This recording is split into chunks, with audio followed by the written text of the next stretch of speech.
I am really to have three outstanding, incredible practitioners, moms, advocates for mental health and wellness in college sports and in sports in general with me today. And so before I give sort of an intro to the topic, I will ask that each of them just come on and give us a quick couple minute bio of themselves if they'd like to go ahead and do that now. Well, good morning or afternoon, depending upon where you are in the country. My name is Jamesetta Cleveland. I own Sports Bomb University Consulting. I am a mom of a Division I football player who's currently graduating, and I work with sports moms and their families. I serve athletes from middle school to the pros, and I teach them how to discover who they are and how they prefer to show up in the world outside of sports. And we take that information and we help them choose the right economic opportunities, the right athletic opportunities, the right academic opportunities, and also the right entrepreneurship opportunities. So I am just glad to be a part of the panel today. Awesome. Thank you so much. Who wants to go next? Tiffany, Abigail? Go next. Yeah, I can go next. This is Abigail Eiler. I am a clinical assistant professor of social work at the University of Michigan. I'm also the interim director of our community action and social change undergraduate minor programs. And then in terms of athletics, I work for the Michigan Athletic Department, and I serve as their chief diversity officer and assistant AD, and also the director of athletic counseling. I have been researching and providing clinical care for those that are experiencing major depressive disorders with suicidal ideation for at least 15 years, close to 20 now. And I'm honored to be here today to discuss such an important topic. So thanks, Dr. Gill, for bringing us in. Thank you, Abigail. And last but not least, Tiffany. Hey, good morning or afternoon, everyone. I'm glad to be here. I'm Tiffany Chavis. And so, initially my position here is of a mom of a high school athlete who is amazing at a lot of different things. And we also spend a lot of time talking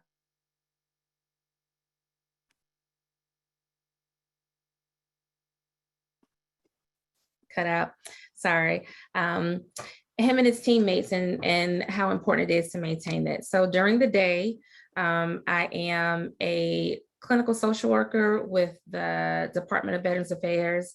And I spend time sharing people, helping people come up with reasons to live. Suicide and mental health awareness is very close to me and close to my heart. And so I also spend time outside of that meeting with mental health practitioners and clinicians about how to maintain their own mental health, wellness, and safety. And so I'm glad to be here to just talk about what we all can do and the parts that we can play to help increase awareness. Yeah, thank you so much, Tiffany, for joining us. And so I'm like new in terms of hosting webinars. I usually use the other feature in Zoom. So are y'all able, or you don't want to be on camera, or have I not done something right? Oh. It said that we couldn't start it. I'm happy to be on camera though. Oh, okay. No, it's everybody's call. I just wanted to make sure I had enabled all the functions because, like I said, I just learned how to open a PDF, so I'm always struggling with all of this technology. So no, it's fine. So today we're gonna try and go through some things. Each one of our panelists is gonna have some time to discuss sort of their perspective on suicide, and I'm going to go ahead and kick us off and sort of, what we know right now is that, over the past couple of months, we've lost 5 athletes that we know of to suicide. Sarah Schultz, Katie Meyer, Jaden Hill, Robert Martin, Lauren Burnett.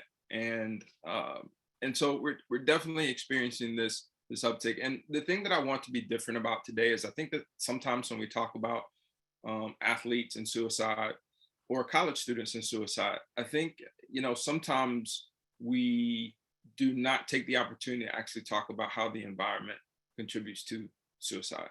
But I think with these last 5 successful suicide attempts,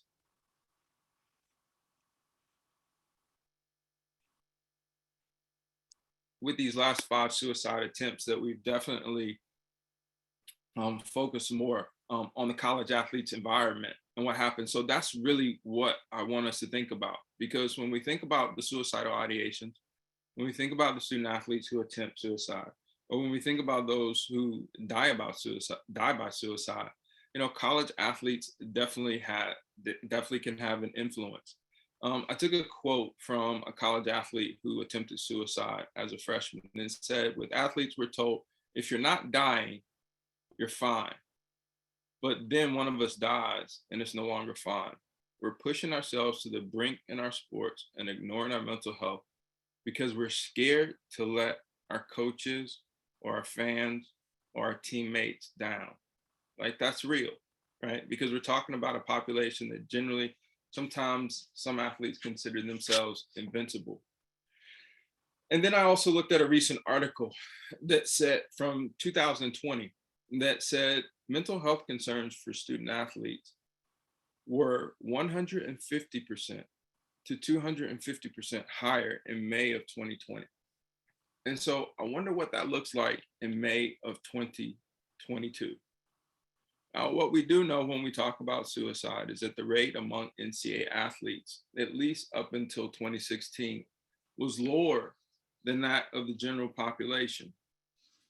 But what we also know is that suicide is the second leading cause of death amongst college students.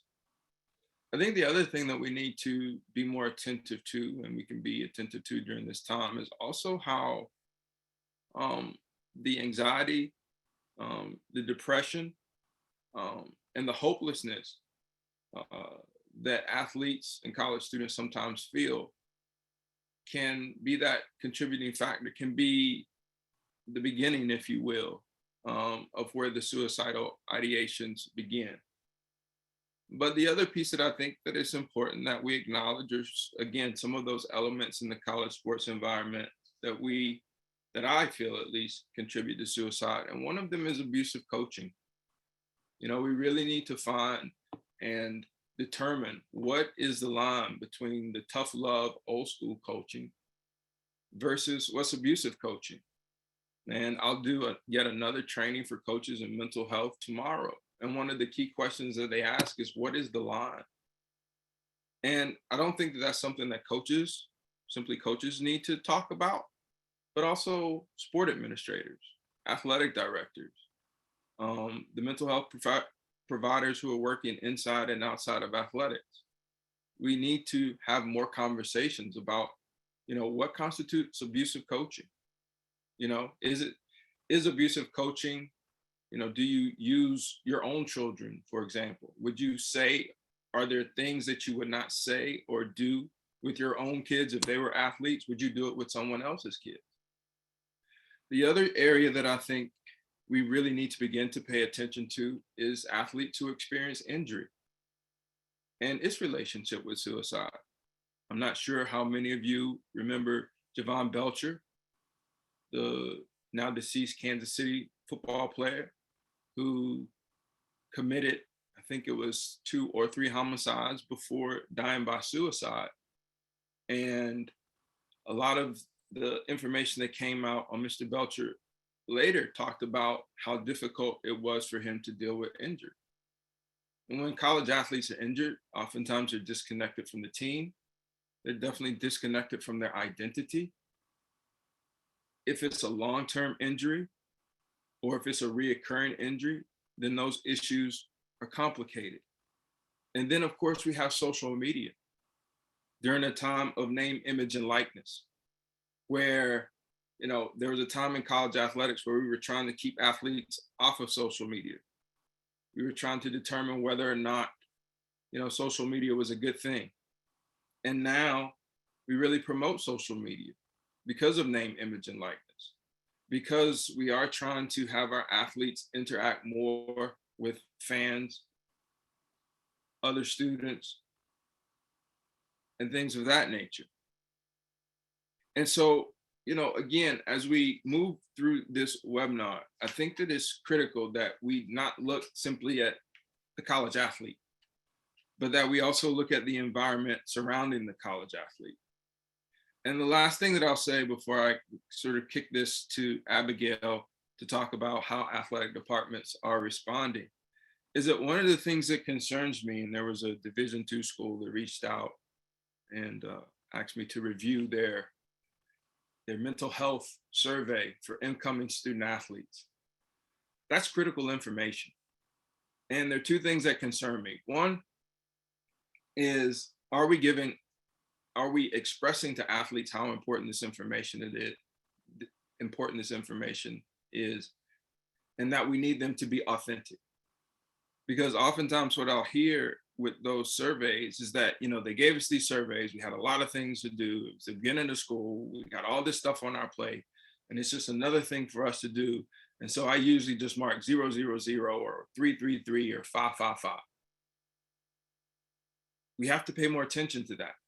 But the other thing is, do we also need to start collecting, if we're not, information on the mental health history of their immediate families? Because we do know that some of the disorders, and I think it's important that we continue to use the word disorders. You know, some of these disorders have biological origins, and family history is important. And it really goes back to, you know, one final thing that I'll say, and that's the relationships that we have in college athletics with our student athletes. Who can they talk to? How often do we have opportunities to talk to them? We need this because we can't just rely on that survey in terms of being able to assess their mental health. We have to have connections to athletes more regularly so that we can be attentive to the warning signs, so that we can learn more about their history, so we can find out maybe a coach has stepped over the line. Maybe they are having a difficult time with injury. When we talk about the warning signs of suicide, you know, some of them can be obvious, but a lot of them require what I would term as prolonged engagement with our athletes. And as I close, I promise, you know, with the few mental health professionals that we have working embedded in athletics, you know, they're already spread thin. So in what ways can we do that? And so without further ado, I want to go ahead and kick this to Abigail, and she's going to share a little bit about athletic departments and their response to suicide. Thank you. And thanks for all the information that you just provided to us. I think there's a lot of things that we need to consider as we work towards improving our practices within athletic departments and beyond. One of the things that I will say is that when athletic departments are responding to suicide, each department may look a little different. And the reason for that, a lot of it has to do with resources and access to resources. So I'm actually going to talk about 3 different institutions and their responses to a student who died by suicide. School A was actually one that I'm rather familiar with. And one of the things that they did immediately was they mobilized their crisis response team. Now that team included a coordinator, so someone that served as that central point of contact and communication, making sure that everyone within the department received information, and then that information was transmitted to the appropriate people. And they also were responsible for monitoring all postvention activities. So postvention are the things that we do after someone dies by suicide. They are, you know, anywhere from creating groups, getting out, you know, different social media or other media responses. They have a lot to do with how we react and respond after someone dies by suicide. But the key thing, you know, after we have a confirmation that a student has died by suicide, is ensuring that the family has been contacted first by PD, and hopefully with the support of someone internal to the athletic department. The family obviously is going through shock and may not be able to make some of the respond to some of the questions that we have at the time, like, would you like other people to be informed, whether that be the coach, the team, and beyond. In our circumstance at Michigan, we had a student athlete die by suicide a year and a half ago. And boy, did it ever hit us hard. And I will say that it's just not something that impacted us on that day, that week, that month, or the year to come. It's something that continues to have an impact on us every single day. He is someone that we think about often, and we continue to embrace his heart and his spirit, and really ensure that his presence is felt on a regular basis at Michigan. In terms of athletic departments, I had said that different schools respond different ways. Now, that first school, after they mobilized their crisis intervention team, they brought the entire student athletes together on that specific team. Did a debrief. Some people engaged in small conversations with a counselor, others engaged in individual conversations, others just really wanted the support of their other teammates, sometimes their parents, and even their coaches at that time.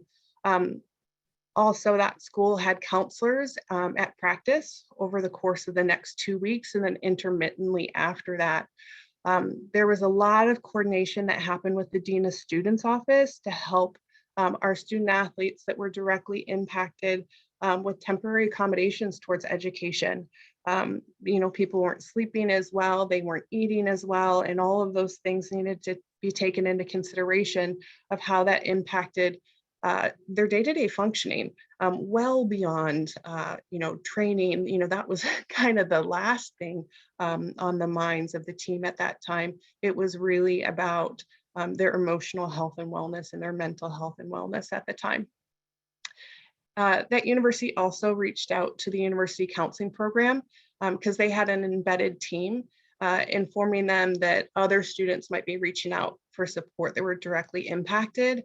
And then after, part of their postvention activities included creating a program to reduce student suicide moving forward.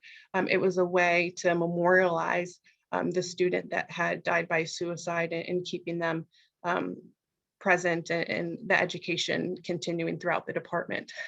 School B had an embedded counseling team, however, utilized an external counseling team as the primary service providers to respond to the student athlete that died by suicide. Moving forward, what we had collected from that school in particular was that they actually did not go to team practices afterwards. They had the athletic trainer, who is typically at practice, be the medical provider on site, and would reach out to the embedded counselor if there was a concern or if a student athlete needed support. We also noticed that that school coordinated really closely with the university and the family to issue a statement. And they sought out support from a lot of other partners within the institution and across the conference about when student athletes die by suicide, what really are the best practices. I will say, in terms of postvention activities, the school is still in that phase. They're trying to figure out what their student population still needs, what their coaches need, how can they involve the family in that process, because we want to remain family centered and very thoughtful and culturally responsive to that family. We'll continue to see next steps from that institution, I believe, roll out. And then School C was actually really interesting. I had a counselor who's not embedded to the athletic department reach out to me. They reported that the school actually did nothing. They did nothing to support or acknowledge that they had a student athlete die by suicide, to the teammates, to the coaches, to the greater department. There was no public notification that was done, and there were no postvention activities that had occurred. I think the one thing that we don't know is that it is possible that the family may have requested that the cause of death may not be disclosed, which is possible.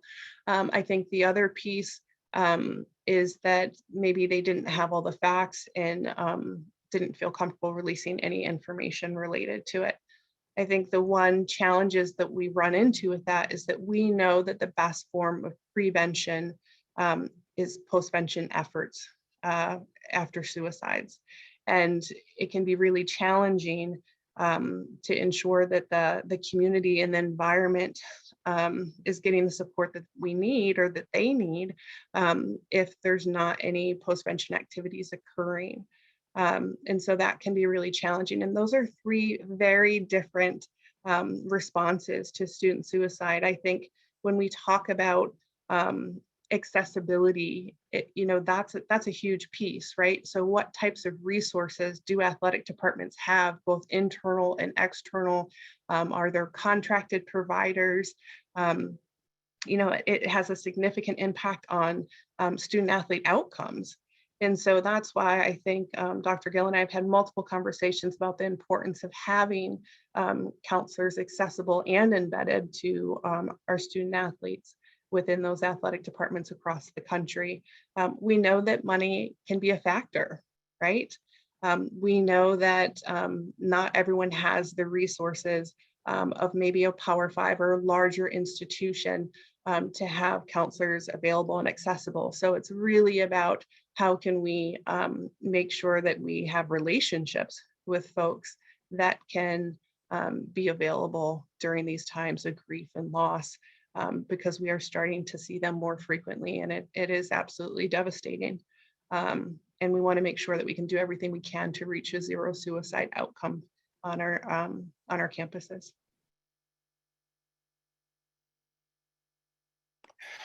Abigail, thank you so much for sharing. And, again, my apologies to everyone. I've been trying to sit here and figure out what's going on with video wise, but I'll figure it out. Abigail, could you speak a little bit just, in terms of, how the University of Michigan athletics is responding in terms of trying to be more aware of what the current athletes are going through in terms of detecting warning signs, any check-ins, work with coaches, around the issue? Yeah, our plan, in what we actually refer to as like a comprehensive mental health prevention program, it is multifaceted. So one of the things that we do is we do education each month and throughout the year on different mental health related symptoms, experiences, disorders, and how does that influence and impact student athlete outcomes. So we're trying to make sure that people know what to look for, what questions to ask, and most importantly, and you touched on this earlier, is how to be genuine and thoughtful in your responses, recognizing that not everyone is comfortable disclosing that they're struggling with mental health related symptoms or issues. The other thing that we're doing throughout our athletic medicine team is we ensure that we are collecting baseline data for all of our student athletes, and we're repeating those questionnaires throughout their time each year and over the duration of the time that they're at Michigan. So that baseline data is including the patient health questionnaire. So we're looking at depressive symptoms. We're looking at the generalized anxiety disorder questionnaire. So we're looking, oh, we can see ourselves. So we're able to look at anxiety. We're looking at sleep. We're looking at nutrition practices, and we're really trying to collect information that we can respond in more of a preventative way in terms of coming up with our educational plans instead of having to be more reactive. We understand that screeners are not the end all be all, and some people don't feel comfortable sharing information from the very beginning. However, I will say it does give us something. And the other piece that I think is really interesting that we have shifted in the recent year is we have gone to a sports specific model. So before, when our student athletes would, reach out for help, they would be assigned to, the counselor that was available. At this point in time, what we've done is each of us are assigned as a primary to team, secondary to teams, and sometimes on our larger teams, tertiary. So I am at practice as much as I can be for my sports. That is true for my counselors as well. So we try and be more available, accessible, and connecting with folks. So we're able to see shifts in behavior, shifts in mood, and all of those things that sometimes folks that are not clinicians are not picking up on those smaller nuances. Oh, that's some really powerful info, Abigail. I appreciate that. I'm just looking at a couple of questions that are coming in. Is it possible to make speaking with a counseling team mandatory for athletes, or just as a check-in on a regular basis? One question that we got. Thanks, Wendy, for that question. Yeah, so that's actually an interesting question. If you make it mandatory, it obviously is part of CARA, right? So you got to use it as part of your countable hours, even though it falls underneath the medical branch of things. So coaches will need to take that into consideration. I will say that we have some coaches that are like, we're going to do our check-ins, and they make sure to schedule those, and that our counseling team is available for those. So it is possible to make it mandatory. I will say we get better outcomes when folks reach out themselves or referred from another provider. But I firmly believe, and I think most of us on this panel would believe, there is no wrong entry or way into connecting with a counselor. So if you make it mandatory, I think the message really needs to be, your health and wellness is important to us, and we want to make sure that you're getting a check-in with a counselor. Yeah. Thank you for that. And I think that we have another question here, and it's actually from Jamesetta. Can you speak to how easy it is to access mental health services at different universities? And I'll just chime in. I'm not currently working in athletics now, but I mean, it's just a challenge. I mean, we're talking about increased waiting lists. We're talking about counseling centers now that are even charging for missed appointments. And, that's all in the midst. And I'm not really familiar with, the availability of insurance. But Abigail, could you speak to that, in terms of? Sure. It looks different in across divisions, and it looks different in different conferences. So it can be really tricky. I think that one of the things that we're noticing for students that do not have embedded counseling services, sometimes that wait time may be several weeks, like up to 6+ weeks for counseling. I was speaking to my nephew the other day. He's at a Division I school, and he reached out for a counseling appointment, and they scheduled him 6 weeks out. And at the time of scheduling, they also told him that he would be able to be eligible for approximately 4 appointments. Mm-hmm. Now, having the history that my nephew has, 4 appointments is not going to be as effective. It will be helpful, but it's not going to be really what he needs.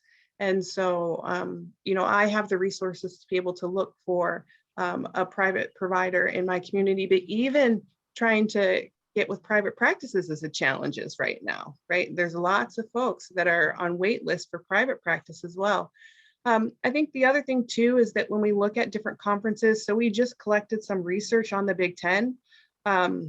Big Ten specifically, wait time is about 6.2 days for first appointment. And that ranges from like 24 hours at some schools all the way up to 13 days for others. So, we've got that range there, but that's about the average length of time. And we don't have, we don't have a number of sessions, we don't have a cap on that within the Big Ten. So that's also really important to know. But that does change. We're seeing that in the ACC, Pac-12. More folks are bringing counseling in-house when there are financial resources to be able to support that. There's actually an interesting question here, Emmett. If it's okay, I'd love to answer this, but who made up our crisis team? our crisis intervention team and how many people are on it, as well as what specialties and experiences did they bring. So our crisis intervention team was developed by myself and then Daryl Conway. Daryl Conway is our head athletic trainer. He's a senior associate AD and oversees athletic medicine. We developed our emergency action plan model, which is required by the NCAA. Through that, we decided to create a crisis response team. And while there are 6 people that are identified as key principal folks that serve as either the coordinator, mental health service providers, someone that's doing triage, so these are actually all medical providers. And then our sport administrator, dependent upon the team, is also on that crisis response team. So everyone kind of has their own role and their own responsibilities that they are supposed to manage and navigate. We always say, and this actually comes out of the research, your crisis response team should have no more than 5 to 6 key people, no more than 15. But if you need more people, bring them in and make sure you have access to them. Because that's something that we did at our school. We actually had our entire athletic medicine team, which is over 45 people, accessible to our student athletes when we had a student die by suicide.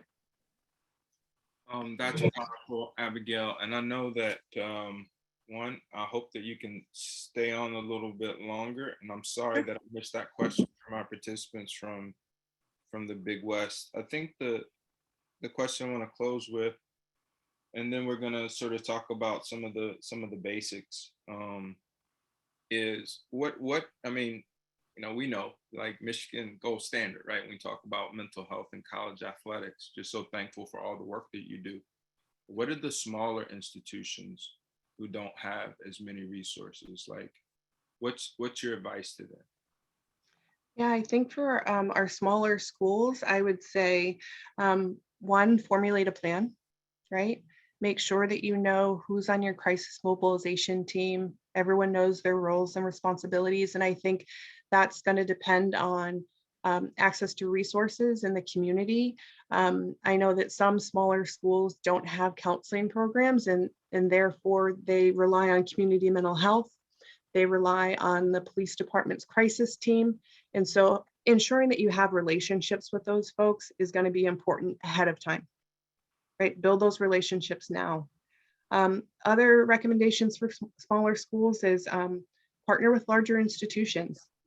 I will say that we had a very small school in our community. We had a student that died by suicide. I reached out. I said, if there's anything that you need, my team is able to be accessible for you. So know that you can also reach out to the larger institutions in the area or in the state that can help support you. The other thing I would say is educate. Like, the more that you can create a program that provides the resources to identify signs, symptoms, and the importance of asking about suicide directly, the less likely that you will see actually folks die by suicide.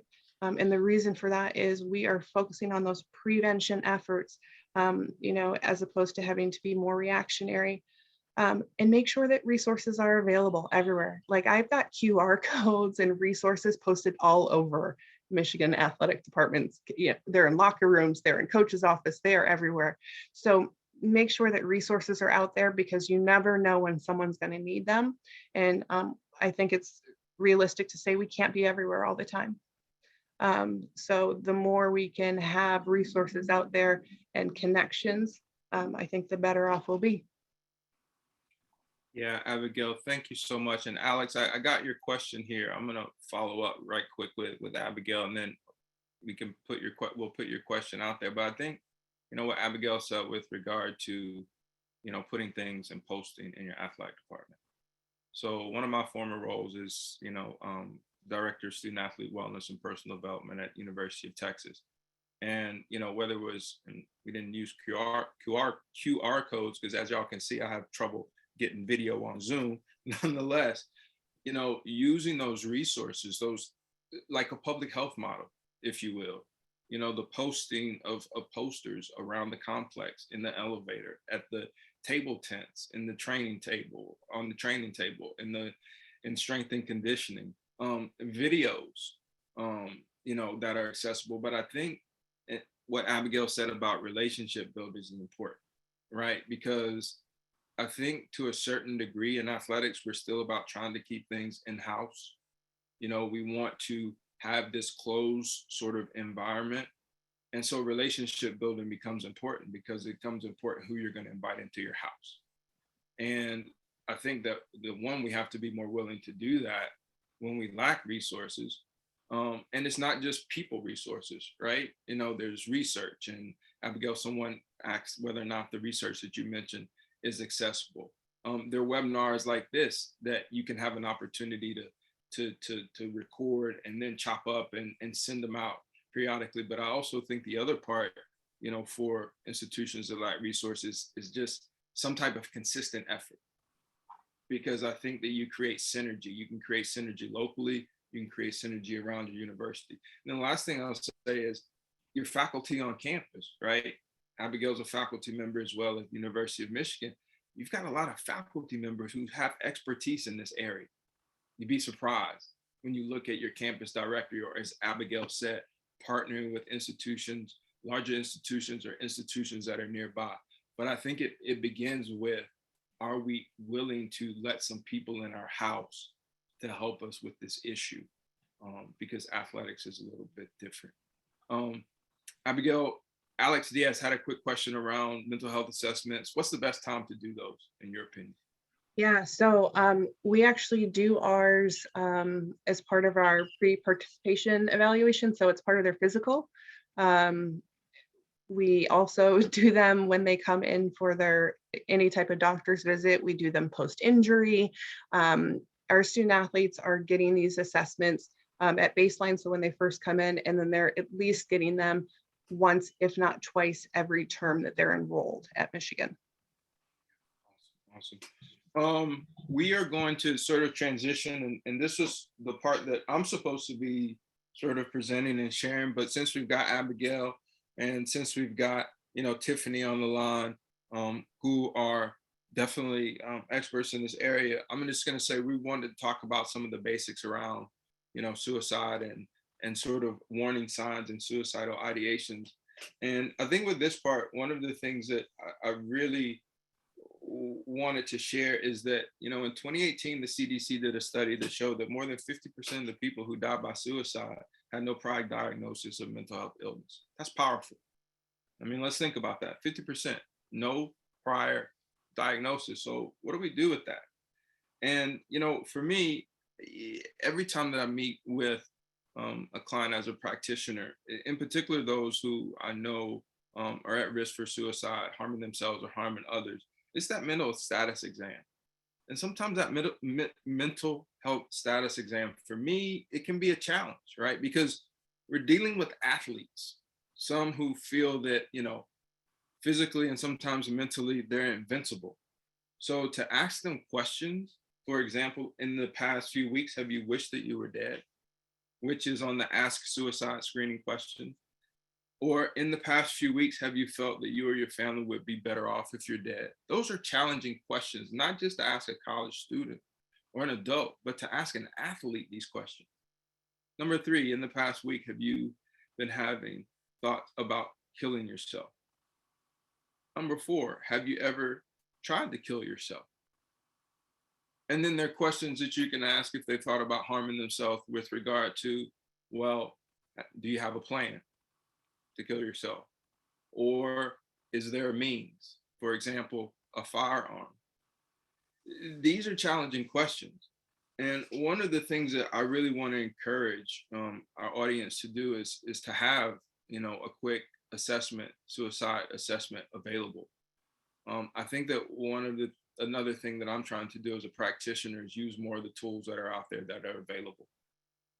And so, the other piece that I also wanted to talk about, and I talked a little bit about the biological pieces, but there also, we know that there's certain disorders, whether it's a bipolar disorder, whether it's schizoaffective disorder, where suicidal ideations are closely related and a part of that particular disorder. And that's important. Again, even in our efforts to get athletes into our office and to build rapport with them, we have to have that ability to ask the difficult questions. And, you know, some of the things that I've tried to be more cognizant of are even conversations around sleep. You know, sleep from my perspective, you know, I don't know if maybe if I didn't value it enough, but there's a lot to be learned there, you know, whether it's with respect to, you know, how often they're having night terrors or when they're sleeping, or, you know, I've been in bed all day, but I'm still have trouble sleeping at night. And so before I move on with some of the warning signs, Tiffany, Abigail, when you think about, you know, sort of warning signs, because that's what a lot of coaches ask about. What are the warning signs? What comes to mind for you when we speak of this athlete population? I mean, the warning signs can be all over the place, right? So one of the things that I wanted to talk about, or at least share with everyone, is happy depression, or as it, you know, can be clinically referred to as smiling depression. And it's a feature of like a major depressive disorder. And so I'm gonna ask the audience to jump in, because I don't want y'all listening to me because I could be boring. But and especially with an athlete, and even in our roles as clinicians and as providers, we are not really encouraged to make mistakes. So if you've heard any of the following statements, just shout out, you know, give me an okay or something. But you're well put together. Fake it till you make it. I love this one, especially in athletics. You're not injured, you're hurt. Suck it up. And so finish strong. And so when you hear that, it doesn't really give you the encouragement to be real. It doesn't give you an opportunity to feel like you can make a mistake or you can second step. So with happy depression, you'll see someone who's very active, who's cheerful, who may be showing signs of depression, but they're also afraid to show you those signs of weakness, and especially on the athletic field, because what is weakness in athletics? You mean you can't finish? You mean you're tapping your helmet to come out of the game? What does that mean? You know, if you're not first, you're last. So we're not going to win because you're coming out of the game. So someone who, or some of the symptoms may be being afraid to be a disappointment to your team, to your parents. Depression may look like lack of energy. It may look like, you know, withdrawal. But with happy depression or with smiling depression, you may see someone who is overly energetic. And so sort of the differences may be someone who's so energetic that they will go through and follow through all their goals, including attempting suicide. And so suicide is not really this abstract idea. You know, a study that I participated in when I was an undergrad showed that over 80% of adults, that's like us, have considered suicide as a solution to a problem. So when people are thinking about suicide, they're thinking about, how can I get rid of feeling this way? How can I get rid of this pressure? How can I get rid of these knots in my stomach?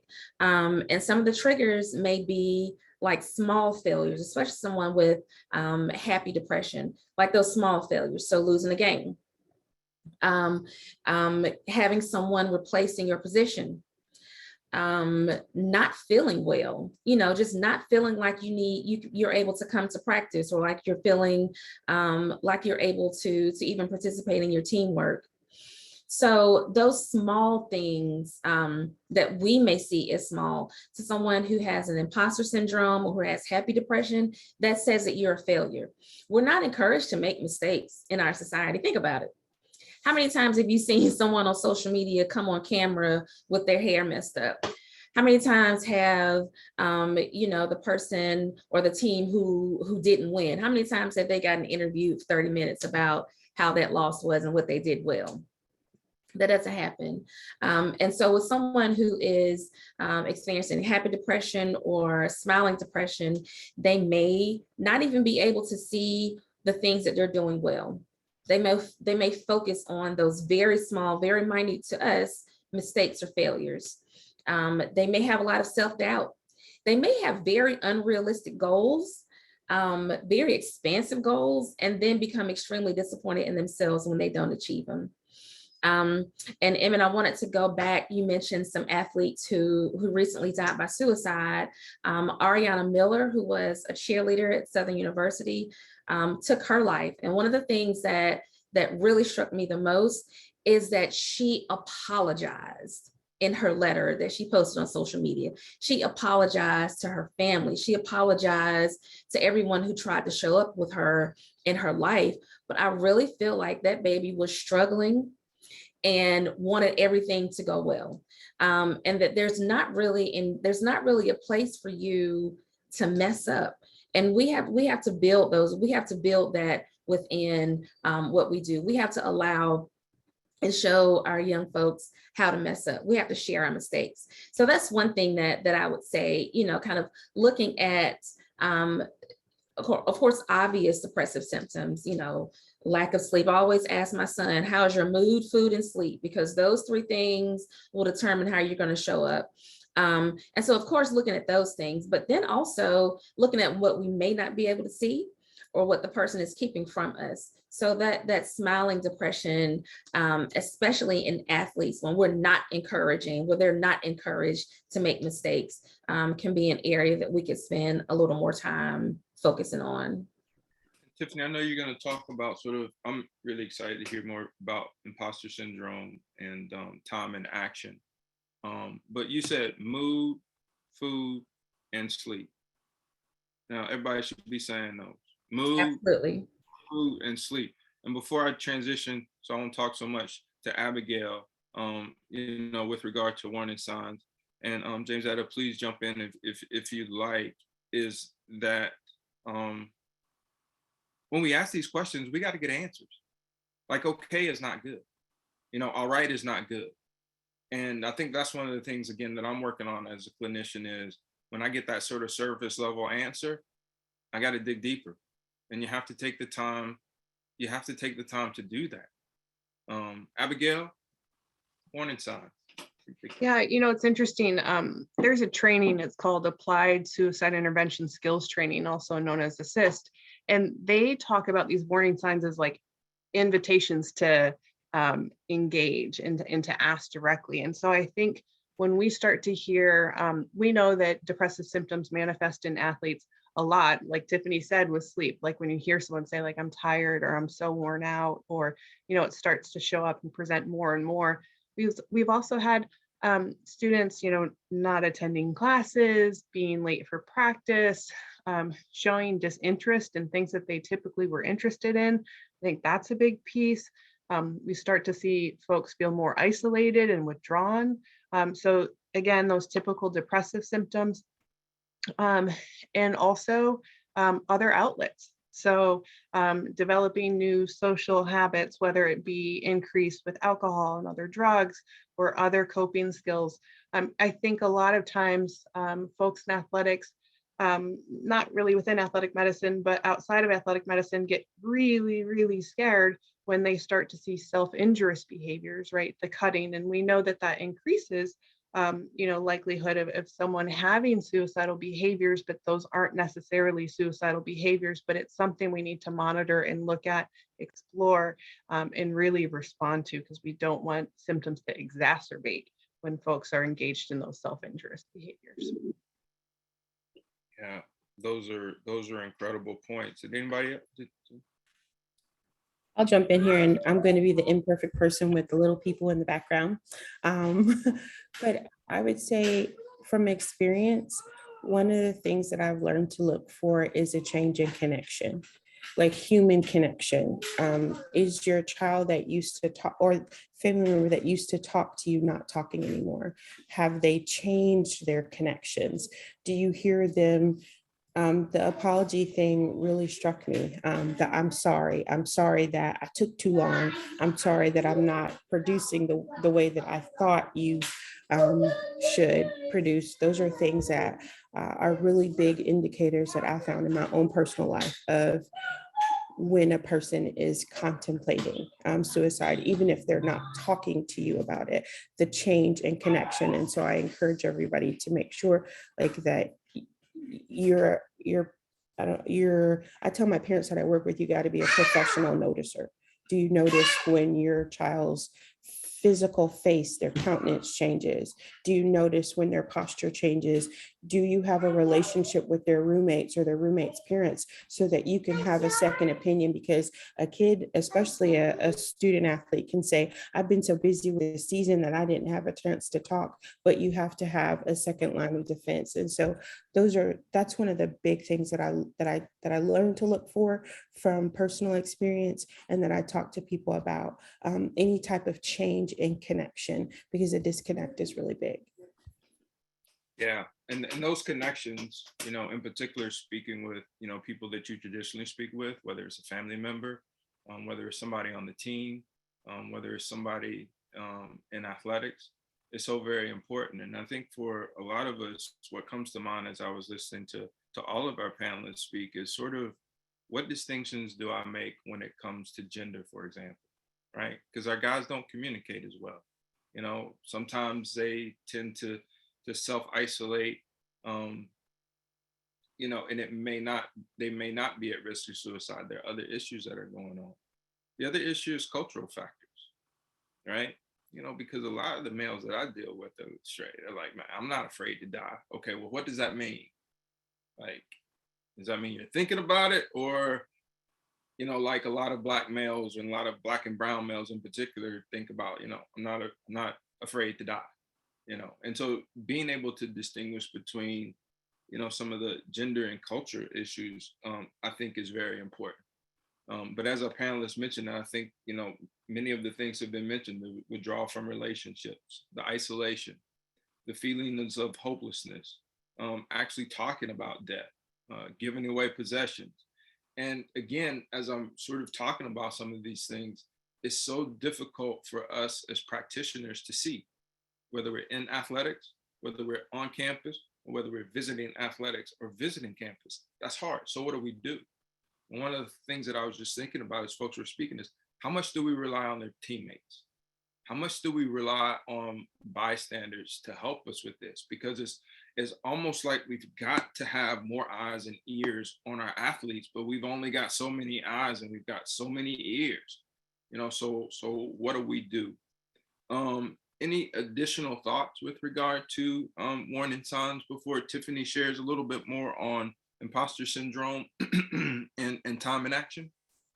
Well, I was going to ask if I could share more about what you just mentioned, especially in terms of warning signs. And so the assessments that are listed are all wonderful. They're all great. If those folks who were asking feel like they can show up and be themselves, the trainings that were listed, the assist, QPR, mental health first aid, I recommend it. And I would almost say that it should be mandatory for anyone who has their hands in a student athlete's life, a student's life, a young person's life, because they may come to me as a social worker and say, oh, well, I can talk to her, she understands, but I may be the person that they want to avoid at all costs, because I may be the person who's going to overanalyze them. I may get their mom, their dad involved. I may have them sitting there working on a treatment plan. So they don't want to talk to me. But that peer, that person who is going to sit with them and spend a little more time than I'm able to do in my 50 minutes, because I got another client who's coming. And so I can't sit here and go through your whole life with you. But that peer who's going to connect with them in a way that I can't is going to be able to provide that support. So we have to expand. We have to think differently about who the experts are. The experts are that whoever that person connects with. So, if you have a student in your life, help them identify, their the coaches, the clinicians, the medical staff who they can go to, but also give them 4 other people in their lives who they can talk to, who they can text at 1 or 2 o'clock in the morning, and make sure that you know who those people are so that they have the skills. We think about this village and we say it takes a village, but we don't mean that. Because we want to take the credit, right? We want, they came to me, they shared it with me. I don't care who you talk to, just talk to somebody, but make sure that the person you're talking to knows what to do and knows what to look for. So like you said, mentioning, I've been thinking about dying. Here are the words that I look for. I'm tired. Nothing is enough. I'm bored with life. I was talking to a colleague and a friend about her daughter, and she said, yeah, she told her teacher that she was thinking about suicide. But I mean, I don't know what to do because she's stuck up in her room all the time. Okay, so what's keeping you from going to her room?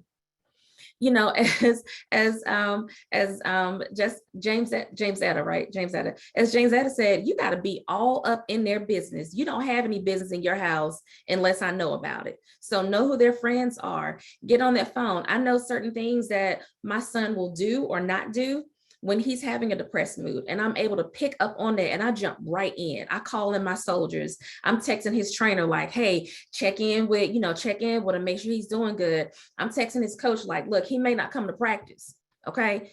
Because yeah, he's a good athlete, but he's not the only athlete on your team, and you're gonna have to rely on somebody else because I'm protecting my child right now. So all the signs and all the things that we look for are great, but whose responsibility is it? And it's all of our responsibility. And we need to make sure that we're trained and we're equipped in these soldiers and these peers and everyone who's in our children's lives so that they know what to do. I think one of the things, and Emmett, cut me off if I'm going over, but one of the things that you asked me was about how can you tell whether someone is really thinking about suicide or whether they're attention seeking. And I don't care which one they are, as long as they come to you and as long as they bring it up to you, that's the point of entry. And so I like to think of it like this. So if I say to you, I'm hungry, would you say, you ain't hungry, you just ate? Would you say, you know, you have no idea what being hungry is like? Girl, there are people in South Asia, there are people, you know, who are escaping asylum right now. Those people are hungry. Or would you say to me, you know, okay, well, what do you have a taste for? When's the last time you ate? Do you mind if I go with you? Can we go somewhere together and get something to eat? So it's about that validation. Who do I feel connected to? Who can I go to? Who will listen to me? Who won't minimize my issues and my problems? And so anyone who says, if they're reaching out to you and they say, I'm thinking about suicide, believe them. Because think about the courage that it took them to even say that to you. Think about what they're jeopardizing themselves. Think about the judgment, you know, the scrutiny that they might even have with their loved ones, with their teammates, with anyone, just by saying, I'm having a hard time. And what are you doing about that? And so I think that, you know, the place of judgment feels really good for a lot of us. You know, oh, you shouldn't do that. You shouldn't think about suicide. What would God do? What would Jesus say? Yeah. And trust me, they've already thought about that. Just like the young lady, Ariana Miller, she thought about that. She thought about all the people who helped her. Come on, Emmett, what you got? No, I wanted to see, and no, Tiffany, this is good stuff. Abigail's got to run to a faculty meeting. So Abigail, before you leave, I wanted to see if anything you wanted to say to folks before you have to go. I mean, I would just say thank you for logging in. I think, you know, at the end of the day, working towards zero suicide is imperative. It's essential. And it's hard. You're right, Tiffany, it's hard. But it is going to take all of us. If you need anything or have any questions from me, don't hesitate to reach out. Wishing you all the best and have a great rest of your day. Thanks for having me on the panel. Take care. Thanks, Abigail. Thanks. Tiffany, you want to finish up that point? Just be there. You know, one of the, excuse me, I mentioned my main gig is suicide prevention coordinator with the Department of Veterans Affairs. And that's one of the slogans, just be there. People think about suicide as a way to solve problems. And so we have to make sure they're also thinking about other ways to solve problems. And so giving them those options, you asked about time and action. So between 50 and 70% of people who previously attempted suicide made that decision to attempt to take their life within 1 hour. Repeat that word, Tiffany. Repeat that one more time. That's so important. 50 to 70% of people who had previously attempted suicide. So they made an attempt, they, you know, cut themselves, took pills, you know, firearms. They made that decision within 1 hour. Okay. 25% of those people made that decision within 5 minutes. So we're talking about you get cut from the team. You don't feel like you have an option. You feel like suicide is your solution. You have your gun right there, you have your pills right there, you have the window, the car, whatever you've thought about, and you make that action based on that. So I think what's important is making sure that we give, like I said, we're giving tools, right? So we want people to think about increasing that time, because the folks who had more time to think about it, they used their resources. They called someone, they walked away, they reached out, they went to work out. But increasing and building in those options so that someone who is thinking about suicide naturally thinks about the other options. So they naturally think about, it's almost like giving everyone a crisis or a safety plan, but they naturally think about, okay, yes, I am thinking about, risking it all. I don't care. I don't want to be here anymore. I'm tired. I'm done. It's too much. Here's my gun. Oh, wait a minute. Dr. Gill told me that whenever I feel like this, that I need to color. I need to write in my journal. I need to call him. I need to call my friends. So having those things that are automatically built in as options, as opposed to suicide, and increasing that time between when you think about it and when you make that action is imperative. And those are one of the things that we can do is literally being there and creating space. Yeah, no, I love what you said, Tiffany, and we have to have more conversations, and I got to pull from your expertise because there's so many similarities between veterans, military, athletes, former athletes, so many similarities. But those statistics that you gave us, I mean, I would be putting for everyone in here, we've got people from mid-majors to power fives to small schools. That 25 and 75%, those two statistics with regard to time and action need to be on every coach's desk tomorrow. It needs to be on every coach's desk. And this notion that, increasing resources will increase the amount of time, which can have a major influence. But Tiffany mentioned something that's really important, and I as a clinician have had to move to this as well, and that's the safety planning. It's like anytime an athlete says to me, or any of my clients say to me, I've had an ideation, not only are we doing a safety plan for you, but then I'm working with athletics to talk about their safety plan.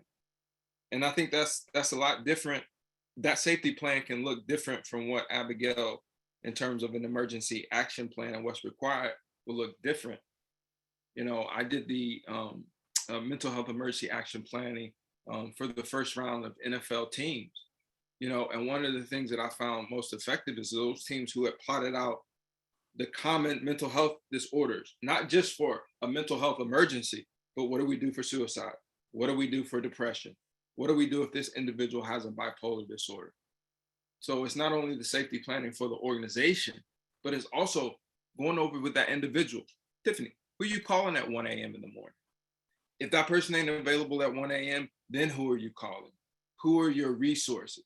And it's so difficult because I think that young people think that they know them and they think they know who they're going to call. But when it's time to text them or call them, they're like, I ain't really calling that because they're going to judge me. Or, they have some type of feeling about it. So I think that information is really important. Before we get to Jamesetta, who's going to share with us sort of parents' perspective, because I think that's so important. Like for those 5 people that we mentioned, and that young lady at Southern University who recently died by suicide, who also had an injury, who also, had posted a lot of information on social media. But what I think is really important that we realize is that what are our own perspectives sort of on this issue? In the field of social work, we talk about transference and countertransference. But I think internally, I've, at least personally, and I'm speaking from a lot of personal experience because I've had a lot of personal experience with suicide in athletes lately. And I think it forced me to examine my perspective on it and how I approach it. Because we can have all of these tools and we can have all of these ideas, but it goes to how we put them together.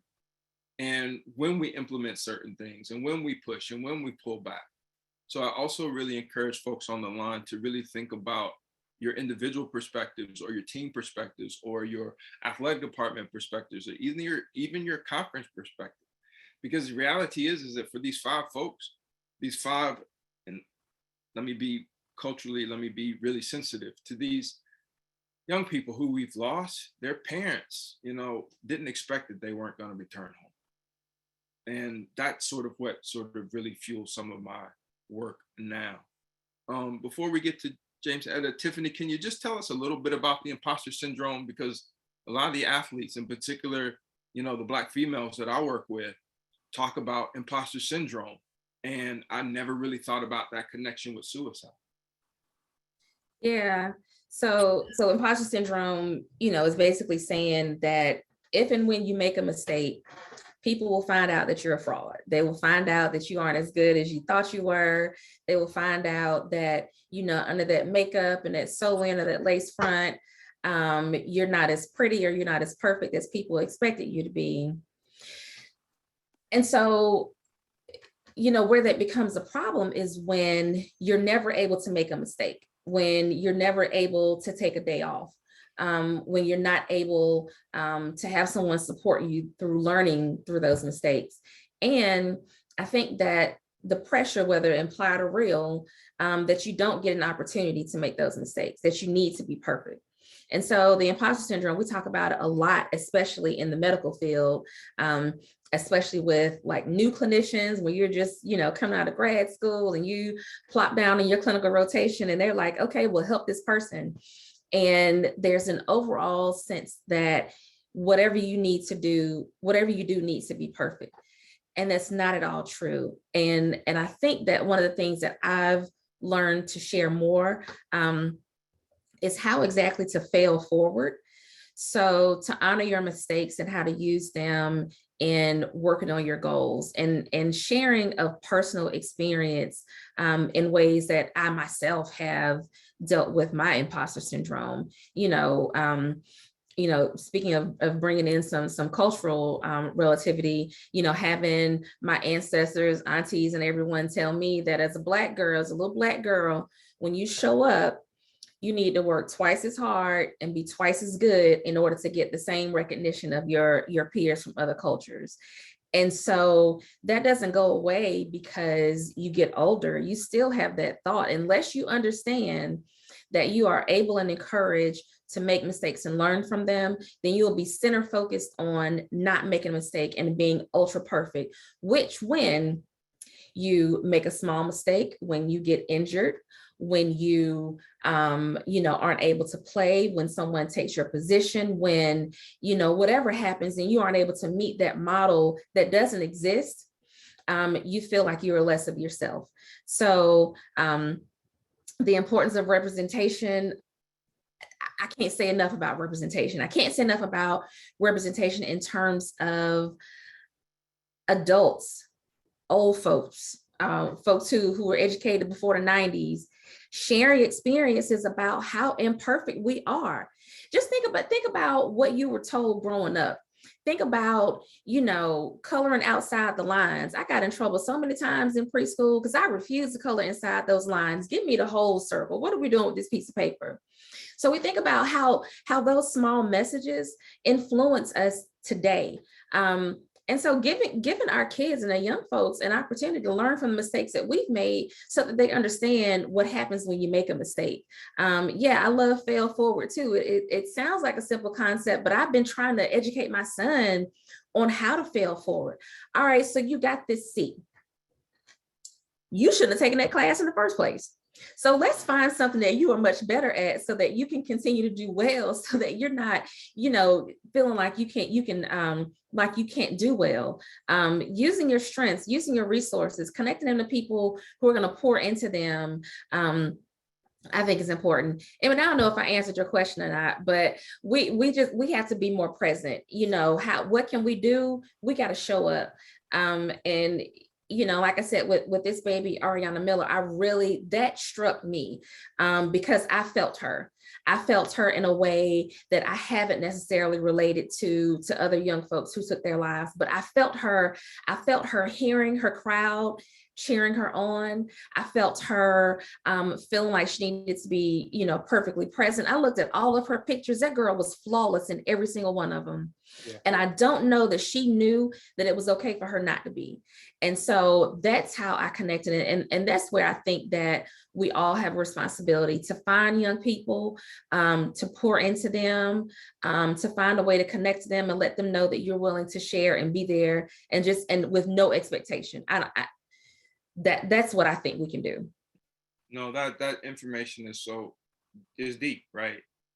Because there's not only the imposter syndrome that you mentioned, but then we've got the perfectionism. And we know that our athletes strive for that.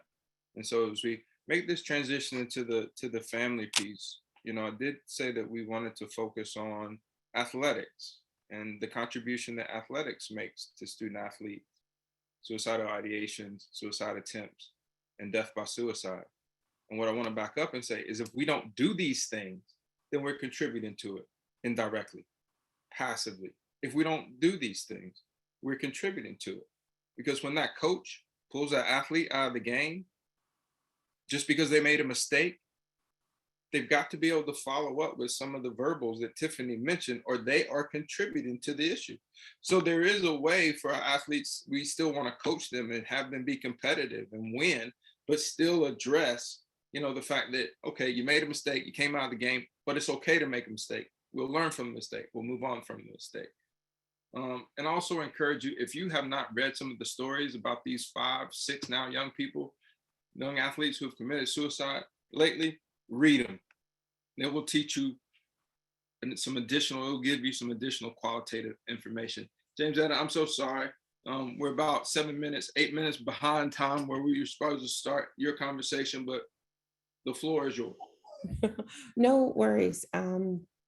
I'm Jamesetta Cleveland, and I own a consulting firm called Sports Mom University, and I help sports moms and their families understand who they are and how they prefer to show up in the world. And I love this conversation, especially the part about the military, because the way that suicide first entered my life from a personal perspective was through the military. I'm from a family that has a 70-year tradition of serving. My cousin Tony served in the Gulf, and she came home and we thought everything was fine. And one day, the family had gone out for a family celebration, and while she was home, everyone was out, she hung herself. And so our family, we're like, oh, wait, what did we miss? How did we miss this? We think that we're relatively close knit. And so that was the first time I ever really started to say, okay, what are we doing when people are walking in our lives, when they're showing up for family functions, when we're seeing them and we don't understand that they're hurting inside or they're dying? And then the second instance that we had with Suicidal was one of my daughter's, her school friends. He committed suicide. They went to a very small school. Everybody knew each other. And so again, the question came up, like, what are we doing here? When we see people every day, when we think we're in their lives, when we think we know what's going on with them, but we miss the part that they are hurting so bad that they think the world is better without them. And my son went to the academy, and when Abigail was talking about schools that really try to keep things quiet, one of the things that happened at the Air Force Academy in 2020 was that there was a quiet rash of suicides. And we found out because I'm a part of the football parent group. My son has graduated, but I'm still part of the football parent group. And we got emails saying, hey, here's some things that are happening. Can we pick cadets to check in on? Can we give them extra love? Can we write them? Can we text them? Can we call them? Can we check in on them more? So I know what it's like when you have kids that are successful and there's no public response. No one really says anything and it's kept quiet. And so I've had the opportunity, unfortunately, to experience suicide from multiple ways. And I would honestly say the first thing from a family perspective is you just feel shocked. Like, how could I miss this? We really like to think that we think that the way that we learn to communicate is appropriate and it's healthy and right. We think that the way that we learn to parent is appropriate and it's healthy and right. And a successful suicide attempt, or even an unsuccessful one, is one thing that makes you say, okay, something about the way that I was taught to notice things, something about the way that I was taught to parent, something about the way that I was taught to communicate. There's a gap here somewhere. There has to be, because I've been doing all I know how to do, and it wasn't enough. And okay, so I began to explore, like, what happens, and for me, it was really understanding that there are groups of people who lose themselves in their sport. And so one of the questions I challenge all the people who work with me or in my community to ask themselves is, who are you? And you cannot use your sport, you cannot use a relationship, you cannot use your academics or your profession to determine who you are, to tell me who you are. You have to be able to describe who you are without those things. And if someone can't, this exercise is something that we do in writing. And this is where parents actually get to see, my kid only knows how to describe him or herself in terms of the sport that they play or the grades that they get. Something's wrong. So as a parent, what do we need to do in our family structure so that our child knows that he or she has worth and value outside of the sports that they play, outside of the grades that they bring home? Do they know that they can simply stop doing everything and they're equally loved, equally valued, equally wanted? And that's a very difficult conversation for parents to have. It's a difficult conversation for friends to have.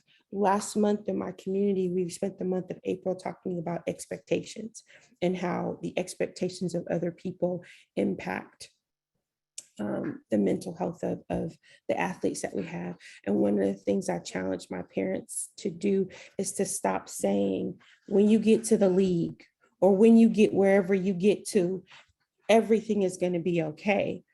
Well, what are you saying to them if you are only giving them one way? And what are you doing if, as a parent, you have put your child in the role of the family savior?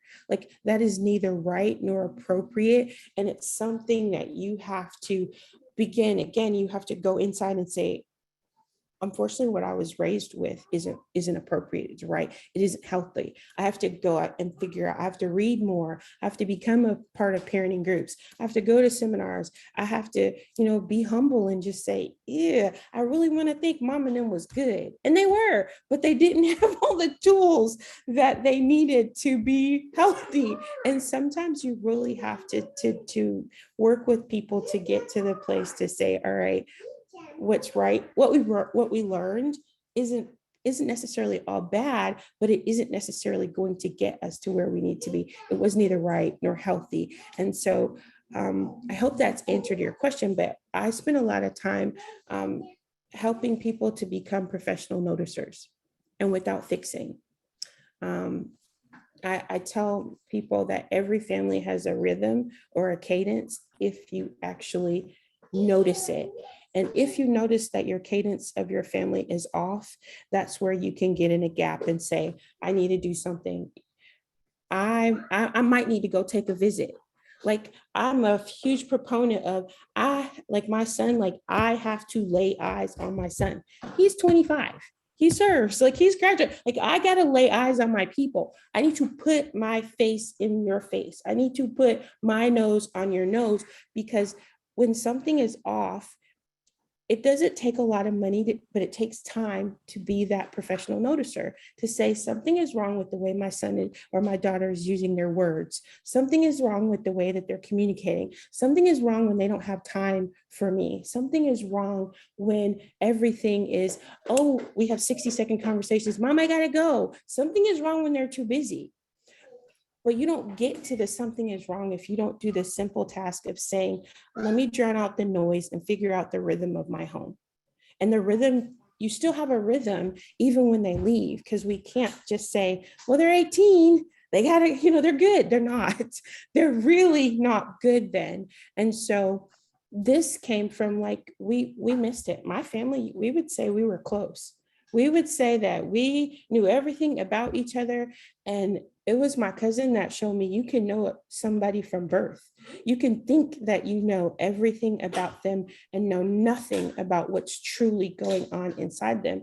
And so because of that, you have to be willing as a parent to say, I'm going to learn how to get deep in these conversations. I'm going to learn my people so that I can know when something's off. And you got to also be humble enough to say that maybe I'm not the person that they can have the conversation with. Who's in my village? Like, have I equipped my children with people who are like-minded? Not the same, they're not going to speak the same words that you speak, but they're going to speak the same values. There's a difference. And have I equipped my young kids, my adult kids, with a group of people they can come to say, I can't talk to my mom about this, but I'm going to talk to you. And as a parent, you got to be okay with that. Every parent wants to believe, and you are their number one. They do love you, but some things they can't talk to you about. And it's all right. It's dope. It's really dope when you have equipped them with other people to say, yeah, it's all right to go to the other person. And with my son, I'm quite aware that we tell boys to suck it up and drive on. And I make it a point. So not to be all churchy, but David is my example that I use. I'm like, the Psalms, the full range of human emotions are in the Psalms. So I tell my son, if David was a man after God's own heart and he expressed the full range of human emotions, then you as a man have to be able to express the full range of human emotions. If you are in a situation with me or with your sisters or with someone that you're dating, or I don't care who it is, and they will not allow you to express the full range of human emotions, they are toxic, and you're going to have to remove them from your space, because you have to be who you are. Life doesn't start until you begin to be authentically yourself. And so now I went over. I'm sorry. I hope that was helpful to everyone. Absolutely. And we've got about 7 minutes left. So I'm going to say something right quick, because I think I've been talking too much and I took some time away from y'all. So I'm sorry. But I want to point to all the nuances for our audience, right? First of all, when I came up in athletics, when I first started at an ACC school, it was, I wasn't supposed to have a lot of communication with parents.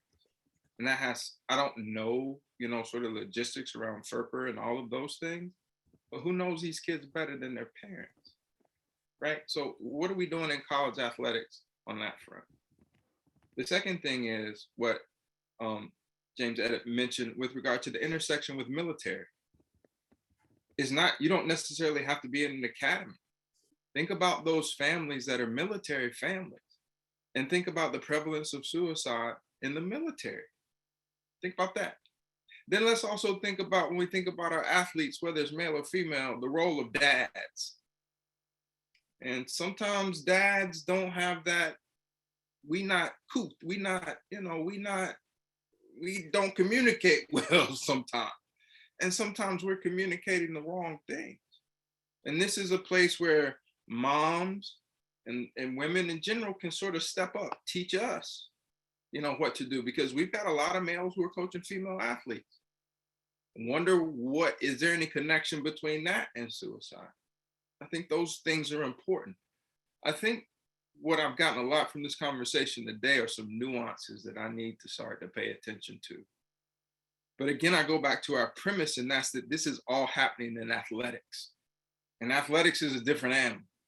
And some people in athletics don't want anybody to see what's behind the curtain. And what we're finding out behind the curtain is that there are some things that are impacting our athletes. And I'll just say, I'll be really frank. I'm so thankful for the 45 people who are still on this call, because there are 131 who signed up. That means that there are a number of people who didn't show up. And so before I close my mouth and I'm anxious to hear about closing comments from both Tiffany and Jamesetta. Is a piece that I found that was published by a group of swimming athletes. I think it was back in 2016. And it says some things that they want coaches to remember. Number one, we don't like it when you compare us to others. Number two, we can't always control our reactions.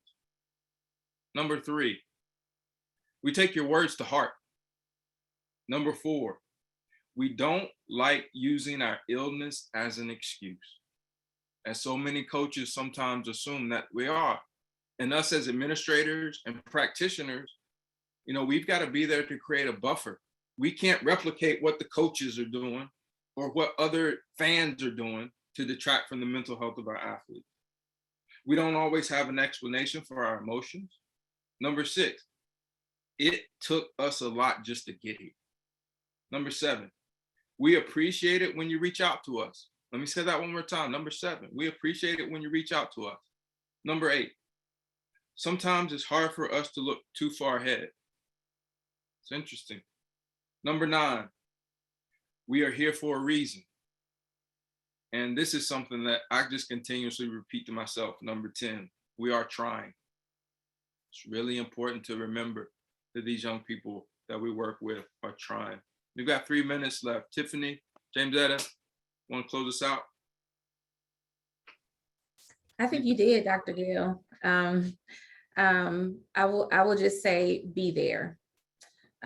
Everyone has a role. What works? Connectedness, increasing space, building support systems. That's what works.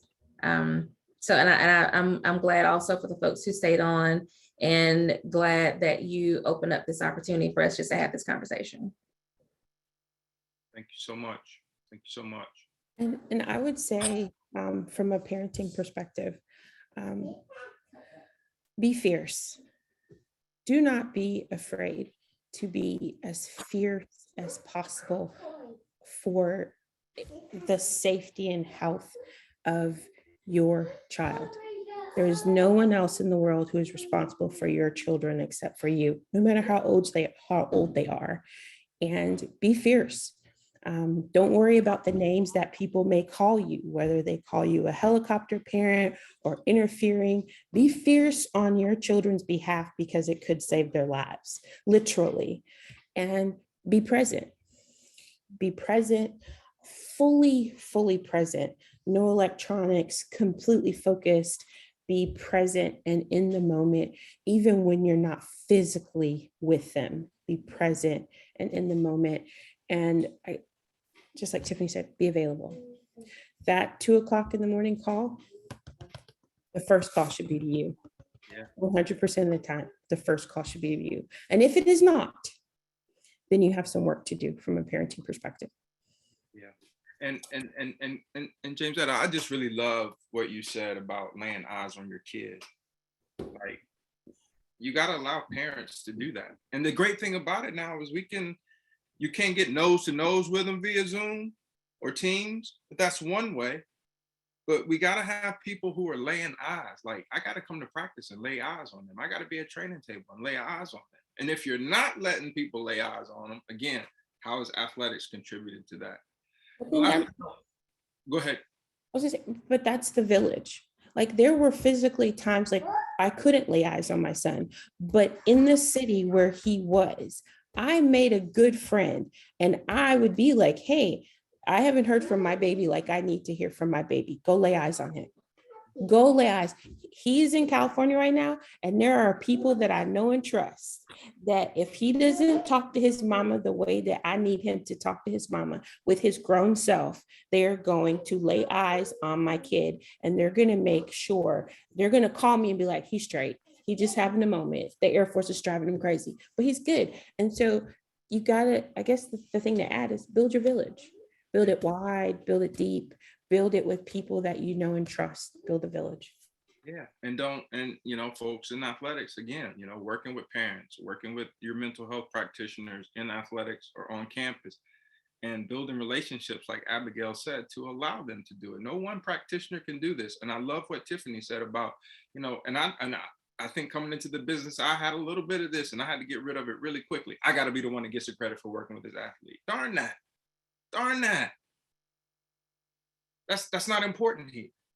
So before I get all emotional, last thing I want to say is that You know, again, this will be available. If folks want a recording of this, please reach out.